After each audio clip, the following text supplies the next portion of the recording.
que possa o Senhor mesmo realizar através do Heraldo, Espírito, aquilo que o Senhor pretende realizar em nós, Senhor, a partir dessa pregação sobre o ano da fé, sobre o catecismo da tua igreja, que também é a minha igreja, o catecismo da minha igreja, por tudo aquilo que hoje o Senhor quer falar a mim, a todos nós. Vem, Espírito de Deus, auxiliar o Heraldo, porque sem ti ele não é nada, sem ti ele não consegue. Vem, Espírito Santo de Deus, Espírito de Deus, na baria la baria laria laria laria laria laria laria laria la baria la baria la baricandari candari, na baria laria laria lá, o Espírito que suscitou a igreja, o Espírito que suscitou e nos chamou a estarmos aqui, o Espírito que suscitou o magistério da nossa igreja a colocar neste documento aquilo que nós precisamos tanto, porque nós precisamos ser guiados. Obrigado, Espírito Santo de Deus, pelo Heraldo, por essa colocação. Te agradecemos já pelo ano da fé, pelo nosso Papa. Te agradecemos pelo catecismo da Igreja Católica. Te agradecemos por nos dar uma casa segura, que é a nossa Igreja Católica, Apostólica, Romana. Te agradecemos também por termos mãe, e uma excelente mãe, a Senhora das nossas vidas. É a ti que nós rogamos em mais esse momento. Ave Maria, cheia de graça, o Senhor é convosco. Bendita sois vós entre as mulheres, bendito é o fruto do vosso ventre, Jesus. Santa Maria, Mãe de Deus, rogai por nós, pecadores, agora e na hora de nossa morte. Amém. Boa tarde a todos. A paz do Senhor. Se alguém não nos conhece, eu sou o Heraldo, casado com a Rosana, vocacionados do Carisma Sagrada Família, discípulos de primeiro ano. E é com muita alegria que nós vamos partilhar essa tarde sobre esse tema do Catecismo da Igreja Católica, do ano da fé. E para iniciar, vamos tomar a nossa palavra na carta aos Hebreus. Hebreus no capítulo 10.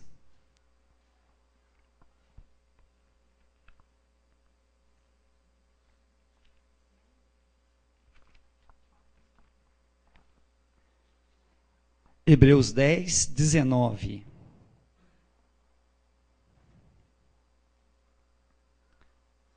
Até o 25. Depois nós vamos pular um pouquinho para o 37. Hebreus 10, 19.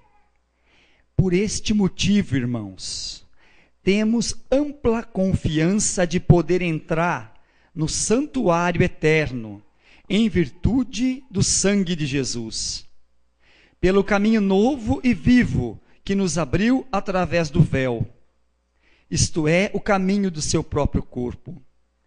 E dado que temos um sumo sacerdote estabelecido sobre a casa de Deus, acheguemo-nos a ele com um coração sincero, com plena firmeza da fé, o mais íntimo da alma, isento de toda mácula de pecado, e o corpo lavado com a água purificadora do batismo.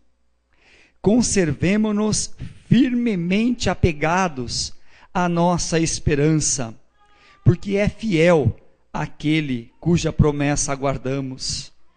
Olhemos uns pelos outros para estímulo à caridade e às boas obras. Não abandonemos a nossa assembleia, como é costume de alguns, mas admoestemo-nos mutuamente, e tanto mais quanto vedes aproximar-se o grande dia. Pulemos agora lá para o versículo 37. Ainda um pouco de tempo, sem dúvida, bem pouco, e o que há de vir virá e não tardará. Meu justo viverá da fé. Porém, se ele desfalecer, meu coração já não se agradará dele. Não somos absolutamente de perder o ânimo para a nossa ruína, somos de manter a fé para a nossa salvação. E mais um trechinho no capítulo 12, virando a página aí, os 3 primeiros versículos do capítulo 12. O capítulo 11 inteirinho vai lembrar a fé dos nossos antepassados, os exemplos de fé dos nossos antepassados. E o 12 começa falando: deste modo, cercado como estamos de uma tal nuvem de testemunhas, desvencilhemo-nos das cadeias de pecado, corramos com perseverança no combate proposto, com o olhar fixo no autor e consumador da nossa fé, Jesus. Em vez de gozo que se lhe oferecera, ele suportou a cruz e está sentado à direita do trono de Deus. Considerai, pois, atentamente aquele que sofreu tantas contrariedades dos pecadores, e não vos deixeis abater pelo desânimo. Palavra do Senhor. Nós vemos, né, Alessandra, Deus falando então desde a intercessão com tudo isso, nós cada um orando em ambientes distintos. E por que esse trechinho de Hebreus para falar de catecismo, para falar de ano da fé, logo no início, né? No início desse trecho, no início dessa pregação? Por que esse trechinho de Hebreus falando da fé? A carta aos Hebreus, ela tem um autor desconhecido. Alguns acham que foi São Paulo quem escreveu a carta aos Hebreus, mas não se tem essa certeza. Alguns estilos que estão aqui são de Paulo, outros não. Então não é certeza que tenha sido São Paulo quem escreveu a carta aos Hebreus. Não é certeza. Mas a carta aos Hebreus foi escrita a uma comunidade que estava em crise. A uma comunidade que estava em crise, passando por grandes dificuldades, e uma comunidade que estava, inclusive, em crise de fé, passando por desânimos, passando por pessimismo, passando por dificuldades em prosseguir no caminho pregado pelos apóstolos. Esta comunidade recebe esta exortação que nós acabamos de ver. Nós vimos lá no comecinho do trecho que nós lemos, né? Acheguemo-nos a Ele com a firmeza da fé.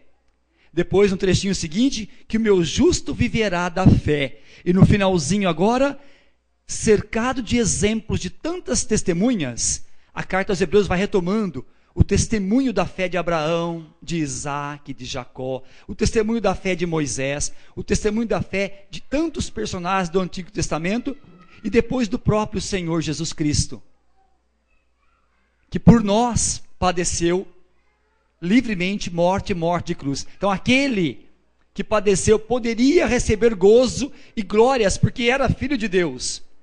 Não, padeceu humilhação, escárnio e morte por causa de mim, do meu pecado, do seu pecado, da nossa salvação. E olhando para essas testemunhas todas de história de salvação, e olhando para o Senhor, é para que nós não percamos o ânimo. Não vos deixeis abater.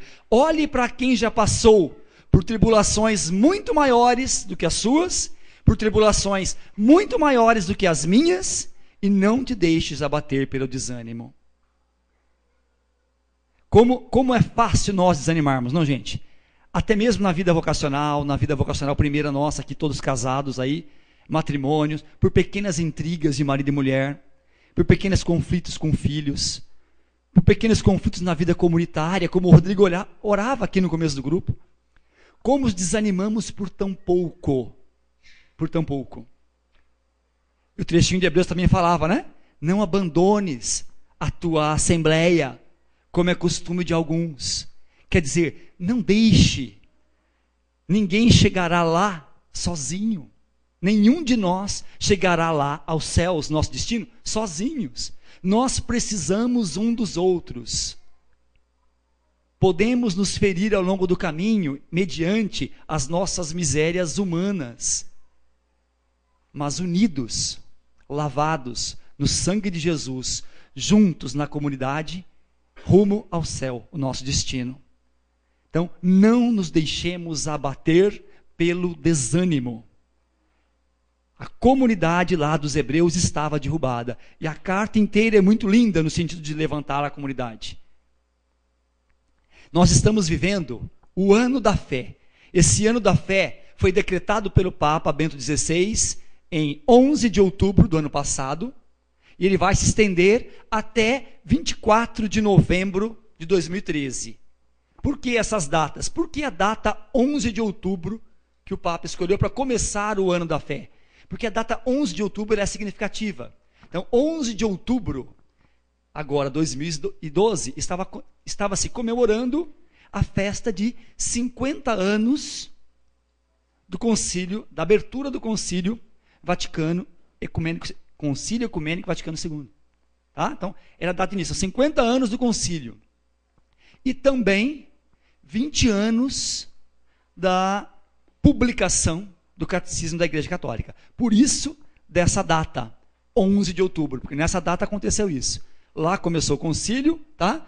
E numa data semelhante, em 1992, tá? Foi publicado o Catecismo da Igreja Católica. Tá? Então, estamos fazendo, se foi publicado em 92, agora em 2012, 20 anos da publicação desse catecismo. E, relembrando um pouquinho desse contexto do Concílio Vaticano II, gente, o Papa que abriu esse concílio foi o Papa João XXIII. Esse Papa, ao abrir o concílio, a sua razão primeira era que todos ali reunidos promovessem uma renovação da fé.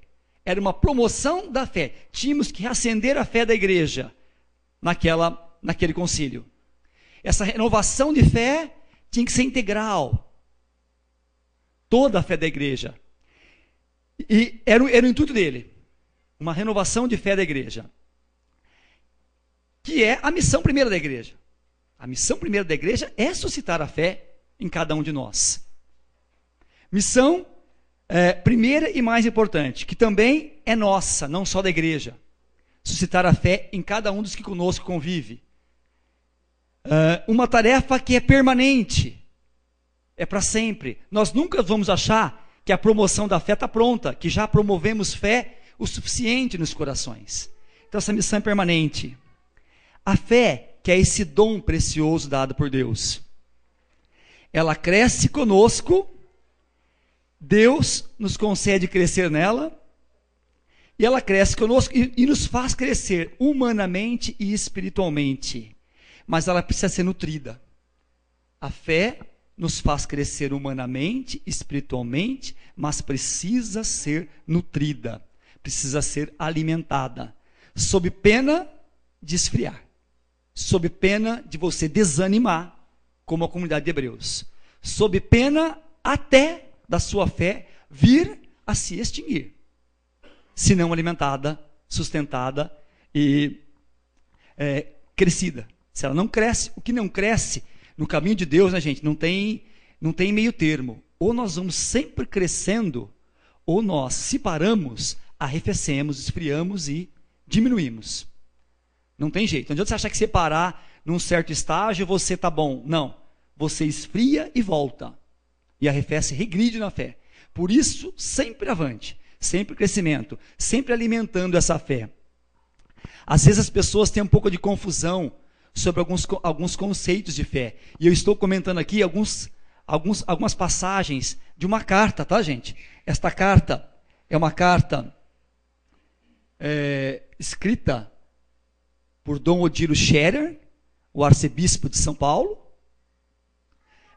em razão do ano da fé.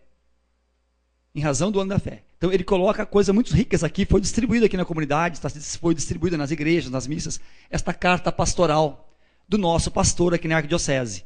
E ele comenta isso, nessa carta. Algumas pessoas confundem um pouco fé com um desejo forte, né? Uma vontade de que algo aconteça. Então, tenho muita fé que vai ser um bom negócio. Tenho muita fé que eu vou recuperar a minha saúde. Eu tenho muita fé que vou alcançar vitória nessa batalha que eu estou tendo. Eu tenho muita fé em tempos melhores. E alguns outros exemplos podíamos citar. Entretanto, nada disso é fé. Isso tudo é expectativa humana. Não é fé. Fé, nós já sabemos de outras meditações nossas, aqui na nossa vida de fé inteirinha, da nossa história, que fé é uma adesão a uma pessoa. E que pessoa? A pessoa de Deus.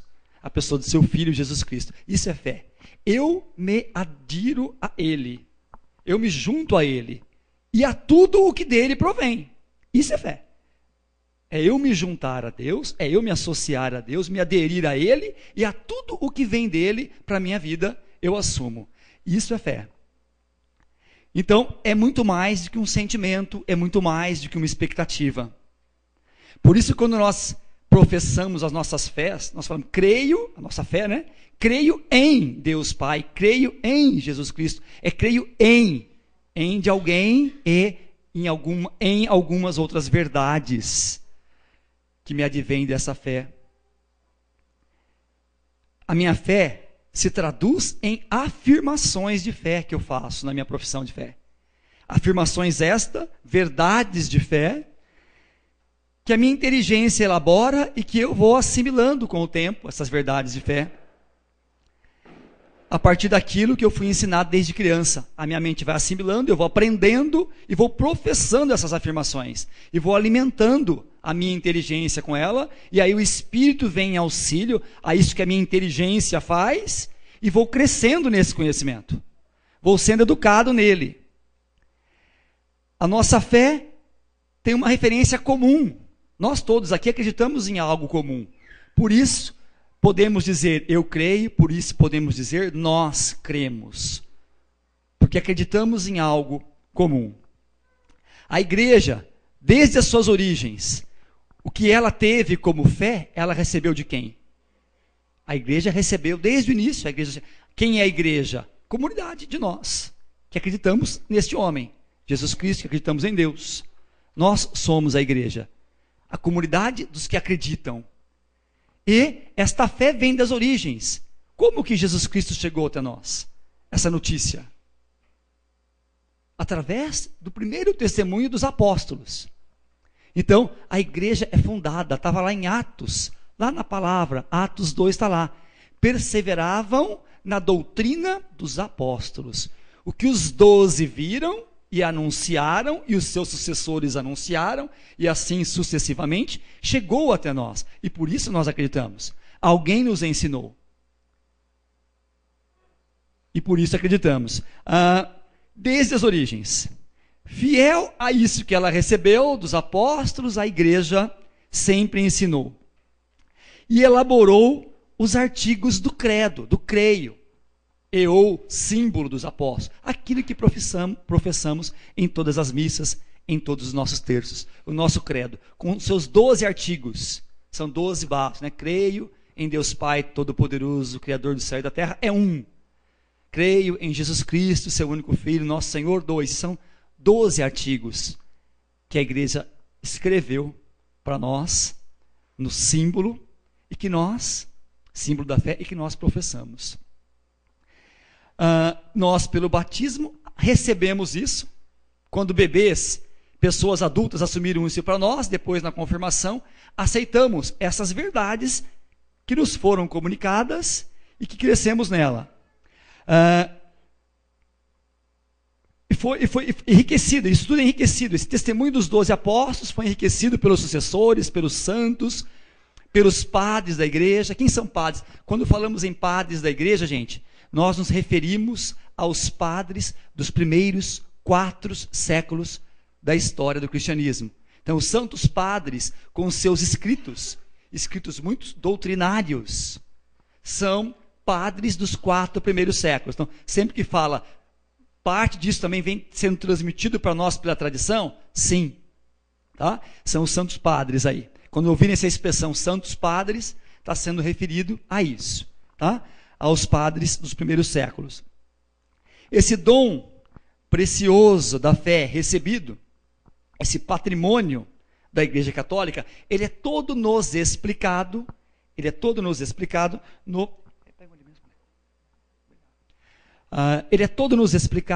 catecismo da Igreja Católica. Então, no catecismo da Igreja Católica, cada um tem uma versão, essa aqui é a versão da Vozes, mas temos outras traduções, outras editoras que editaram o Catecismo da Igreja Católica.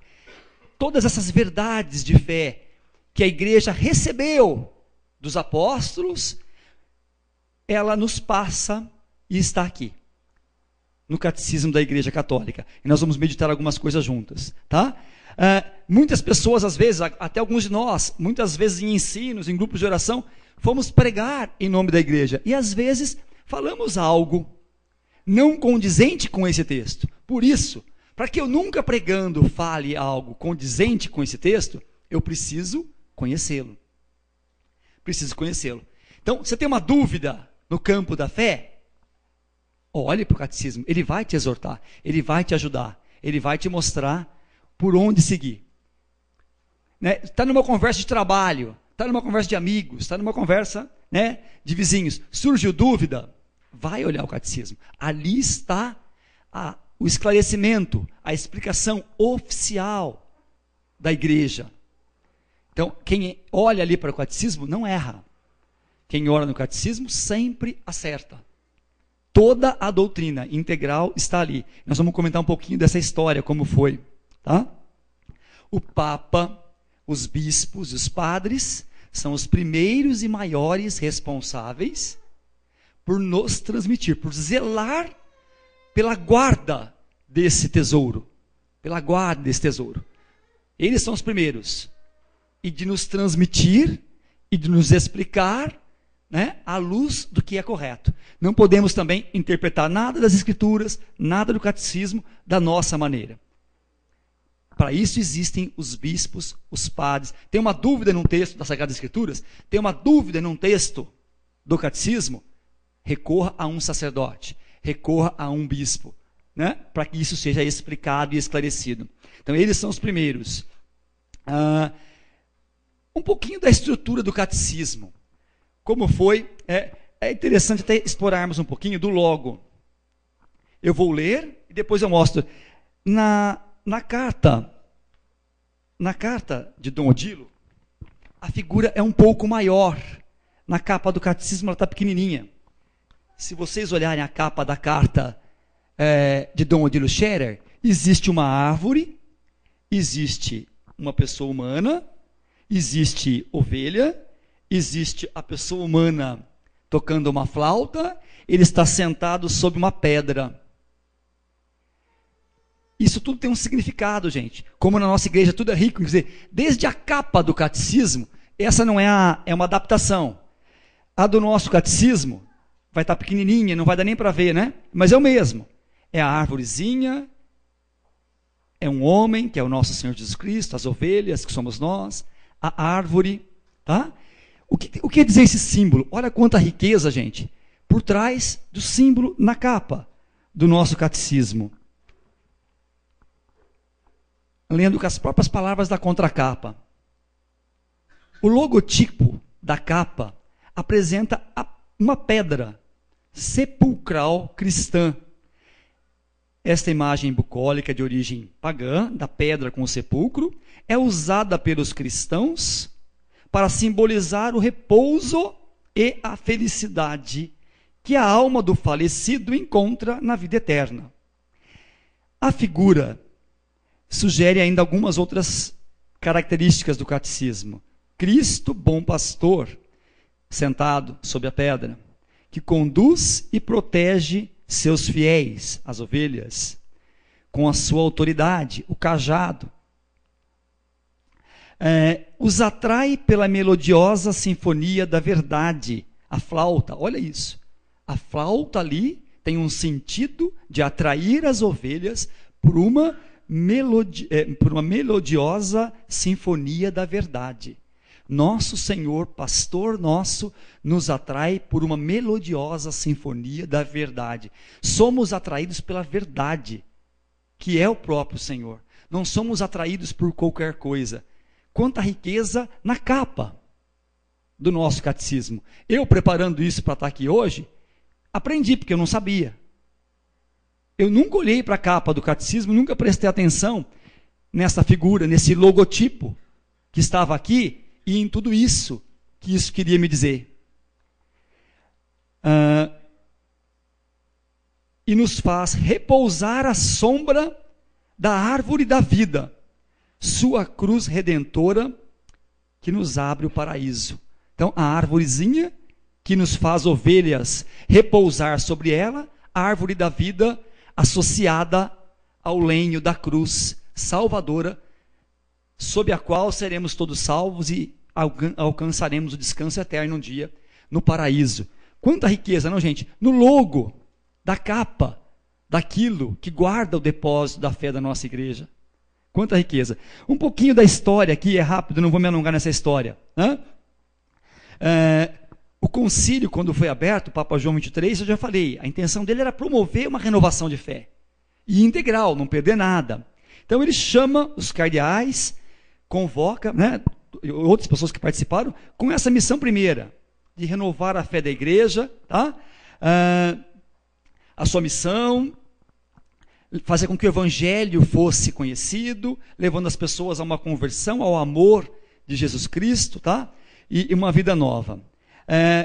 Queria, portanto, o padre, confiado a todos aqueles cardeais reunidos, toda a igreja reunida lá, guardar e apresentar melhor e de uma maneira mais fácil o precioso depósito da fé.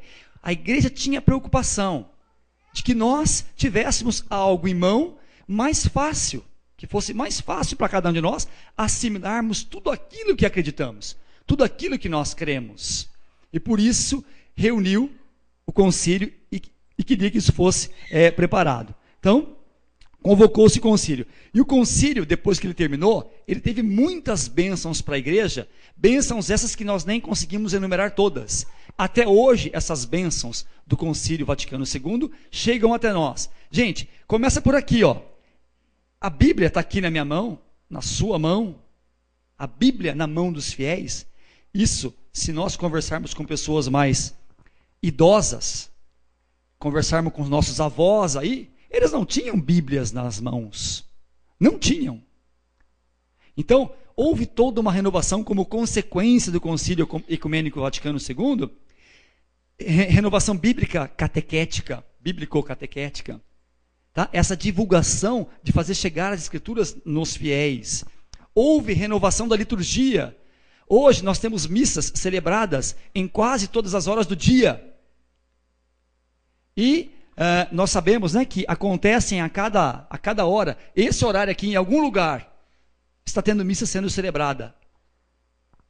Dá para dizer até na cidade de São Paulo, porque a cidade de São Paulo é tão grande, com tantas igrejas, que aqui tem missa o dia inteiro mesmo. Então, pode ser aqui em São Paulo, mas no mundo inteiro, a toda hora, tem alguém a essa hora, no outro lado do mundo, celebrando a Eucaristia, celebrando missa. E isso tudo, essa renovação litúrgica, vem posterior ao Concílio Vaticano II. Antes dele, as missas eram celebradas em latim. E tem gente que não aceitou isso tudo. Tem gente que não aceitou essa renovação toda. Tem alas da igreja que são contra que nós tenhamos a missa celebrada, nós todos aqui, em português. Que estejamos entendendo tudo. Muitos fiéis simples não tinham acesso à língua latina, não aprendiam isso na escola, participavam da missa. É comum vermos senhorinhas idosas ainda, que até hoje vão à missa, e na hora da missa que elas estão lá. Não que não possa, mas na hora da missa elas estão na casa do terço. A missa inteira. Por quê? Porque não evoluiu. Não evoluiu, que viu que ali está sendo pregado o pão da palavra, que vai nos sustentar na semana. Né? Está acontecendo um milagre eucarístico ali, mas como lá de criança, de jovem, não foi educada para isso, não teve a experiência de fé que nós tivemos, de uma renovação litúrgica proporcionada pelo Concílio Vaticano II. Tá? Outras coisas mais. Houve a codificação do Código de Direito Canônico na Igreja Latina e outras renovações para a Igreja Católica Oriental, né, a ortodoxa. Muitas riquezas.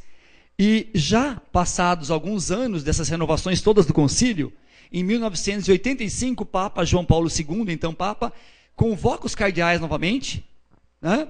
Passado 20 anos do encerramento, que era 85, foi 65 que encerrou o concílio. Falando, gente, muita coisa boa pelo concílio já aconteceu, mas ele achava que ainda era pouco. Ele queria mais. Queria que mais essa preocupação inicial do concílio, que o dom precioso da nossa fé estivesse mais acessível a nós fiéis. E pede aos cardeais que façam, que renovem. Já existiam outras versões mais antigas de catecismo. Já existiam, mas ele queria uma versão nova. Uma versão nova que contemplasse problemas e dificuldades surgidos ao longo da história da igreja e que catecismos de versões anteriores não tivessem abrangendo. Então ele pede para que os cardeais se reúnam. É montada uma comissão, em 85, de 12 cardeais, presidida na época pelo cardeal Joseph Ratzinger, atual Papa Bento XVI. Então, nosso atual Papa, ele foi quem presidiu a comissão que nos preparou esse sólido alimento. Ele presidiu isso, este homem, que hoje é o nosso Papa. E esses bispos trabalham por anos, e em 92, ou seja, 7 anos depois, Papa João Paulo II publica o catecismo. E uma frase do Papa João Paulo ao publicar, muito linda, é bom ler para não perder a riqueza. Ao publicar, olha o Papa João Paulo escrevendo na carta Fidei Depositum, que é a carta que ele escreveu para publicar o catecismo. Ele usa várias frases aqui, mas essa aqui é muito linda, né? Como não agradecer, como não havemos de agradecer de todo o coração ao Senhor, neste dia em que podemos oferecer a toda a igreja, com o título de Catecismo da Igreja Católica, este texto de referência para uma catequese renovada nas fontes vivas da fé. Então, como não agradecer a Deus por tamanho dom, por tamanho presente, um texto de referência? Tem alguma dúvida? Tenho. Aqui está a referência, aqui está o lugar onde você tira dúvida, é no Catecismo da Igreja Católica. Então, era ele agradecendo o Papa nessa carta de abertura, de publicação do Catecismo, tá? Um pouco da estrutura, né? Um catecismo sempre deve apresentar com fidelidade, de modo orgânico, os ensinamentos das Sagradas Escrituras, os ensinamentos da tradição viva da igreja e do magistério. O que é a tradição viva da igreja? Tradição viva é a tradição tanto oral quanto escrita, recebida ao longo da história da igreja, séculos de história, desde as origens. Essa é a tradição. Então, todos os ensinamentos recebidos, tradição escrita e ou oral, as duas tradições aí, tá? As Sagradas Escrituras e o magistério da igreja, os nossos bispos e Papa, que são as pessoas que podem estar fazendo isso em nome da igreja, tá? Então, são as fontes vivas da fé aí. Ele deve ter em conta sempre as explicitações da doutrina que no decurso do tempo o Espírito Santo suscitou à igreja.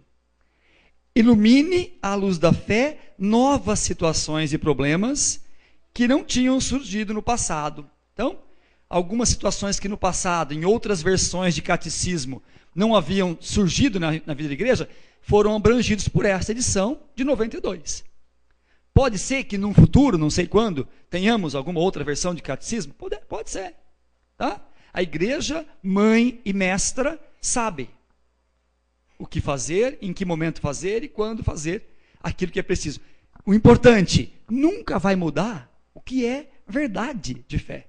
Isso não se muda nunca. O que é verdade de fé é sempre verdade de fé.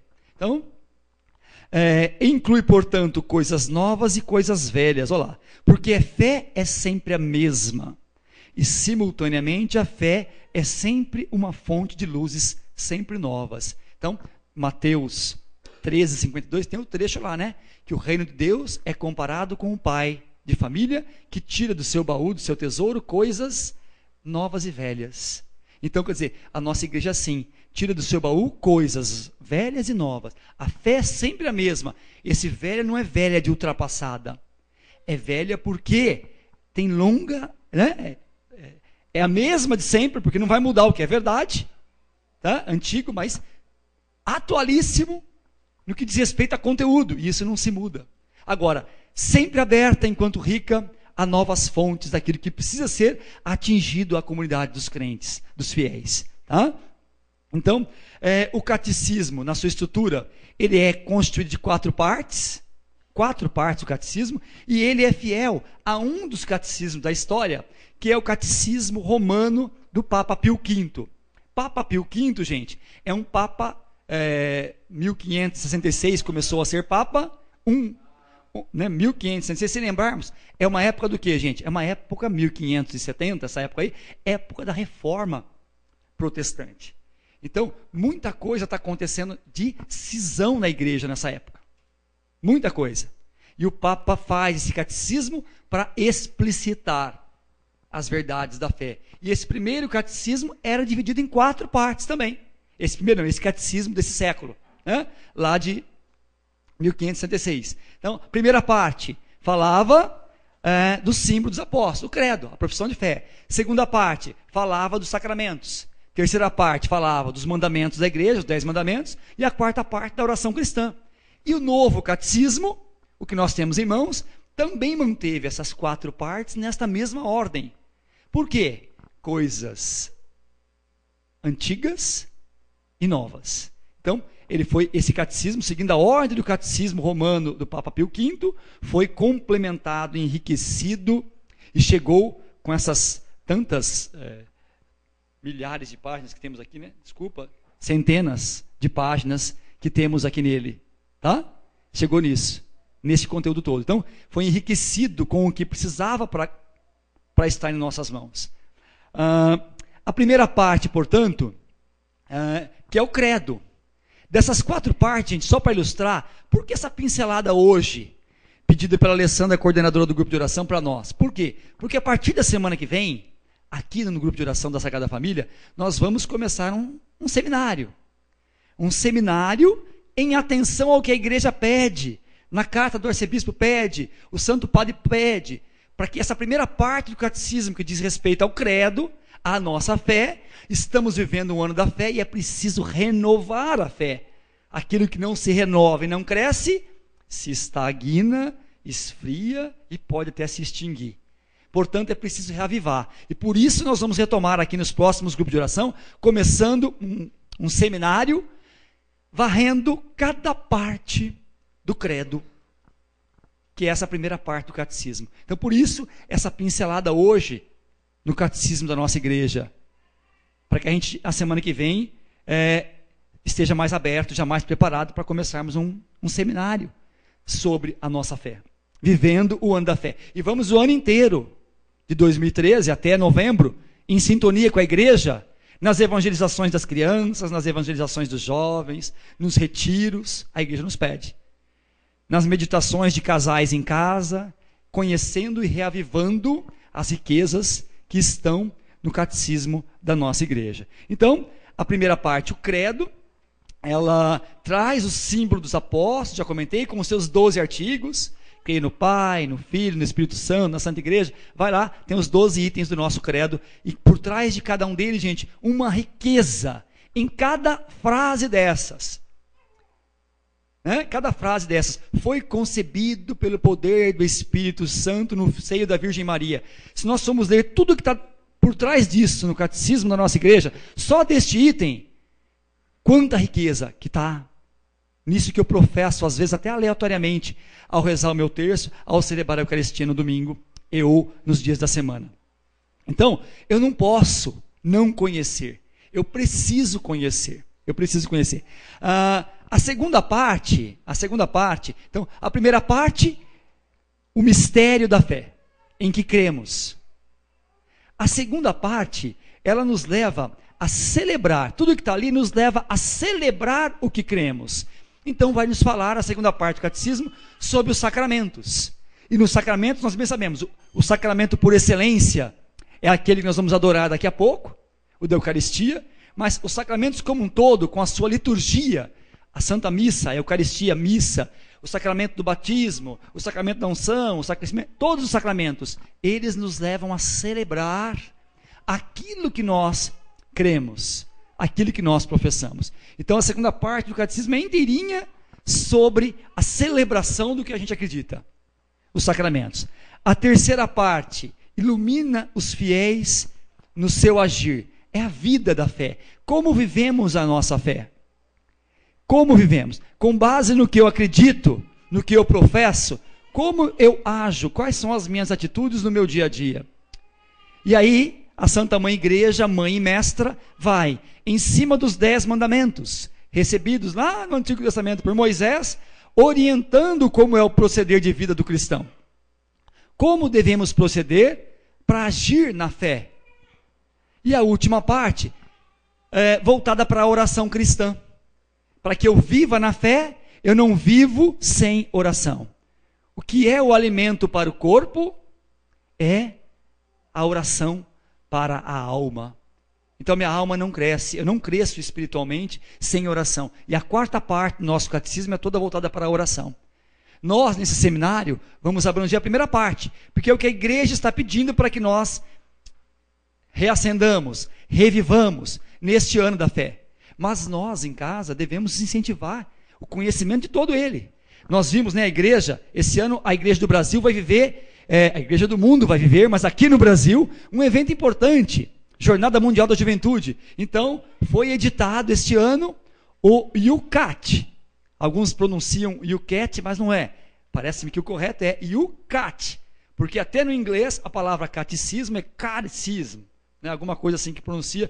Eu nem sou um bom pronunciante de inglês, mas é catecismo que fala, catequismo, alguma coisa assim. Então, é YOUCAT, tá? Porque cat em inglês é outra coisa, né? Então, o YOUCAT é o catecismo de uma maneira ilustrada, em perguntas e respostas. Para quem? Para a juventude. Essa versão do catecismo também tem que estar nos nossos lares este ano, para que a gente incentive nossos filhos a este conhecimento da fé. Nós precisamos conhecer a nossa fé. A carta de carta de Pedro, lá no capítulo 3, versículo 15, carta de Pedro 3, vai falar assim, 1 Pedro 3,15, vai lá falar: estejam sempre prontos para darem respostas aos questionamentos que as pessoas podem fazer da sua fé. Estejam sempre prontos a dar respostas da sua fé. Como que eu vou estar sempre pronto para dar resposta da minha fé, se eu não a conheço? Também, gente, tem uma questão de humildade aí. Está lá conversando, não sabe a resposta que você tem que dar da sua fé? Não dê. Pede desculpa, fala: vou procurar saber, vou conversar com meu padre, vou conversar com meu bispo, vou conversar com meu coordenador de comunidade, vou descobrir essa resposta e depois eu te dou. Humildade também é muito linda. Não sabe? Pergunta. Mas, para saber, é preciso conhecer. E nós precisamos preparar, gente? Quanta gente perdida, quantos jovens perdidos por não conhecerem mais o que é verdade. Não só jovens, quantos adultos perdidos. Quantos de nós, às vezes, perdidos em algumas decisões que nós precisamos tomar? Porque não conhecemos bem a doutrina da nossa igreja. Não conhecemos essa riqueza que nos foi confiada. Então, em sintonia com a mãe e mestra igreja, possamos nos dedicar mais esse ano ao conhecimento desse depósito que está aqui, esse texto de referência dado por Deus. Podemos ir nos preparando, para receber o Senhor. Vamos ficar em pé e orar diante do sacramento da Santa Eucaristia, Jesus Eucarístico,